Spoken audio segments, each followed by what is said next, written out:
Super Saturday Live began with an upset at the Gabba. All right, GWS defeated Brisbane by 11 points. No Toby Green, no worries. Jesse Hogan kicked 6 goals. But I think Aaron Cadman is the story. 5 goals plus a game-high 13 marks. It was that breakout game we've been hoping for. But for the Giants, the perfect response to last week's shock loss to Port Adelaide in Canberra. They'll be celebrating this one all right and also enjoying the review. Such a result for the Giants today. I don't think many tipped them. No, not many would have after the performance they put up in Canberra against Port Adelaide last week. But this is a big win for Adam Kingsley and the GWS Giants.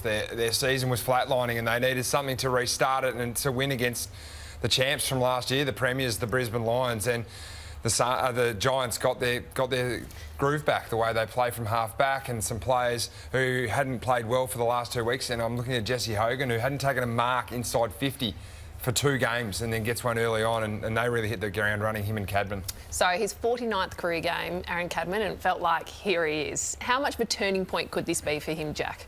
Forward. Look, I think every young key forward wants that first bag of 5, and it sort of announces and gives yourself a bit of belief. And we asked Patrick Voss, do you feel like you belong at the level? And I remember in my own career, it was actually, I kicked 5 goals against West Coast, and I finally felt like, one, I belonged in the team, but I also belonged at the level. So I look at 49 games and going into game 50 for Aaron Cadman next week, is that this is the perfect springboard for him as a young key forward, because the way he's done it today, it hasn't just been a couple of goals that have fallen in his lap. We saw some really good contested marks, a couple of really big ones on Harris Andrews early, and we saw the big hanger in the play on there as well, is that just he could be a bona fide key forward for a long period of time with the Giants. They've got really high hopes. They get the best look at him. We only get to see him for 2 hours on the weekend, but we saw a brilliant 2 hours from a young star forward. And the team in general. Let's hear from the coach, Adam Kingsley, on what this victory means, an 11-point win over the reigning premiers at the Gabba. You must like coming here. We certainly do. Yeah, we feel like we play well, as these games are. We always have great battles against the Lions. They're a great team, we know that. They've been really successful, and we're aspiring to have the same success that they've had over the last 6-7 years. And so I think our guys really build themselves up for this game and this opposition, and it's nice to be able to come away with a win again from the Gabba. So the Giants moved to 8 and 6. Where does it leave us with the Brisbane Lions, Kingy? So 9 and 4.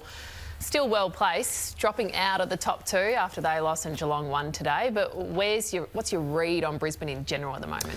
I'm giving Brisbane a mulligan because I just think this is such an emotional game. And when you're in a fight like this with a team that absolutely brought their best today with their ball movement, they saw one of their teammates go down with what they thought at that stage would be a season-ending knee injury. Off on the stretcher, that rocks you as a teammate. Their pressure was their second lowest for 10 years. They laid 28 tackles. Only one team has laid fewer tackles than that in the last 10 years. 28 tackles for a game. I think Chris Veagen will be thinking, where did this come from?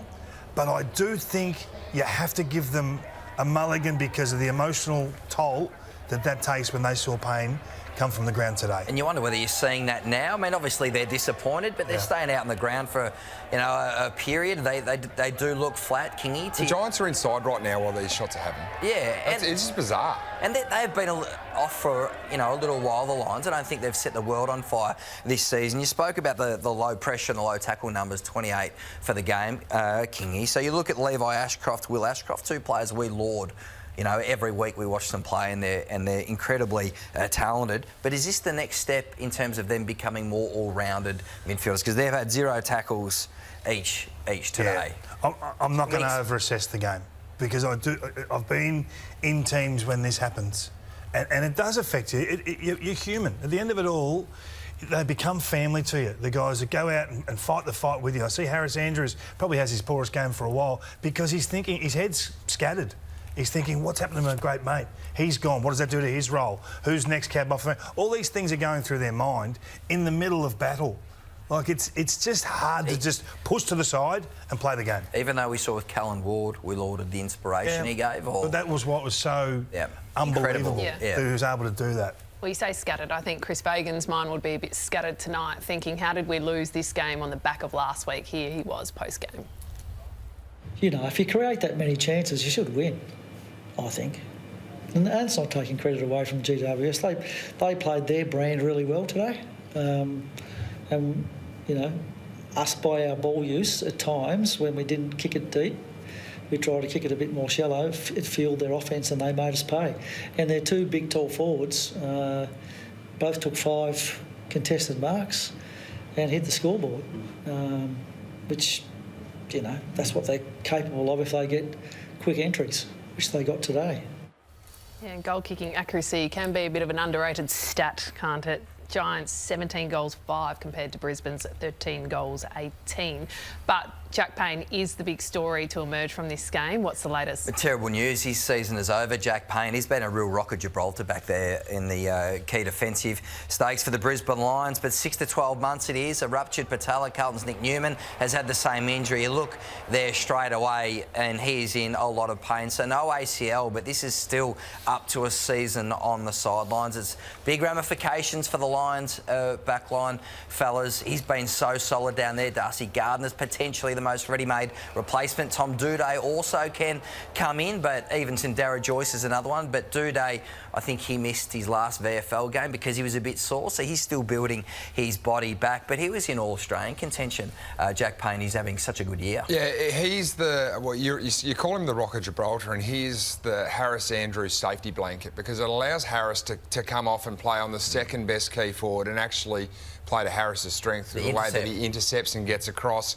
Payne just locks down the biggest and best key forward every week. So, look, they were able to prove with Kitty Coleman last year they could put Zorko to half back. I don't think this problem is as easy to solve. You say Darcy Gardner comes back, he's been playing forward, but he's not Jack Payne. Yep. Got Doedee. They recruited Doedee for this backup purpose, and he can't take the big keys like Jack Payne. Well, they're going to have someone. So that's what I'm saying. It's not as easy to solve. Well, we saw the West Coast lose their centre half-back and full-back many moons ago, and they came up with the Weagle's web and found a way through it. And sometimes crisis creates opportunity, and this is an emergency situation. I look at Brisbane, who've had the most players play all games the last 2 years, and we're on top of that stat again this year. I don't care what anyone says. Health is your best player when you get towards a finals campaign. Back 6, back 7, they form an alliance, really, and they become great at reading what the other one's doing. It's all nuance, it's all subtleties. Does he kick it 5 metres longer than the other guy? Does he back with the flight? Is he going to come and support me? They're the little things you just know. When you bring a fresh face in, you have to nearly start again with that relationship. So I think this has some teething pains. They've got a long run in our final series, so they'll get an opportunity to potentially try 1 or 2 players in this role. Well, here was Chris Veagen confirming it's season over for Jack Payne. Is it season ending? I think so. I think that's pretty much locked in. Pretty much. So you're no strangers to adversity here at this club, but that's a big blow for, I guess, the role he plays, isn't it, in this team? It is, and he was probably having his best year. So, yeah, that's disappointing for him. And I thought our boys, it's not always good when you see your teammate going off the ground on the cart. Exactly what you alluded to, Kingy. So Brisbane next play Geelong in a huge Friday night fixture at GMHBA Stadium in what is also Patrick Dangerfield's 350th game. So it will be a massive occasion, whereas GWS head home to host Gold Coast.